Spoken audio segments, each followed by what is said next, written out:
Kamusta sa lahat? Maligayang pagdating sa aking channel. Kasama mo ako sa isang magandang video. Romantikong pagdiriwang mula kay Engen Ecurek sa kanyang kasintahan. Nagdadala ka ng liwanag saan ka man naruroon.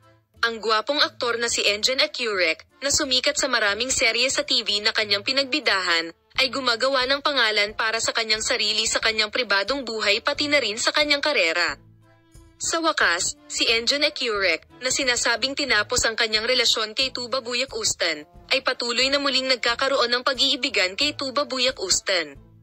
Ang social media phenomenon na si Tuba Buyak Ustan ay nagkaroon ng napakaromantikong pagdiriwang para sa kaarawan ng kanyang kasintahan na si Engen Ecurek.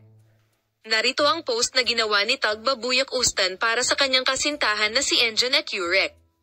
Ang gwapong aktor na si Engen Ecurek ay gumawa ng pangalan para sa kanyang sarili sa kanyang teleseryeng Fatmaguls Fault What is the Ambassador's Daughter Adam Farah.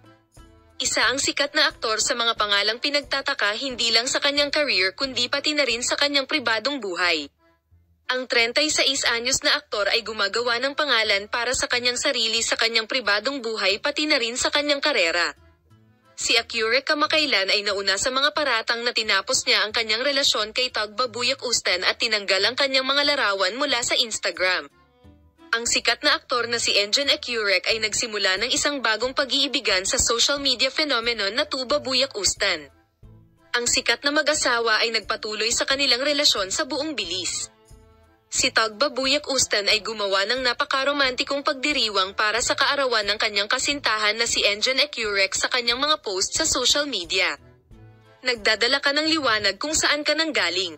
Sa pamamagitan ng pagbabahagi ng mga pinaka-espesyal na sandali ng kasintahan ni Tuba Buyak Ustan, si Engen Ecurek, sa kabuuan ng kanilang relasyon, nagdudulot ka ng liwanag sa lugar kung saan siya pumapasok sa trabaho. Maligayang kaarawan sa iyo. Happy birthday my love, sabi niya. Salamat sa lahat ng nanonood ng aking video. See you in new videos.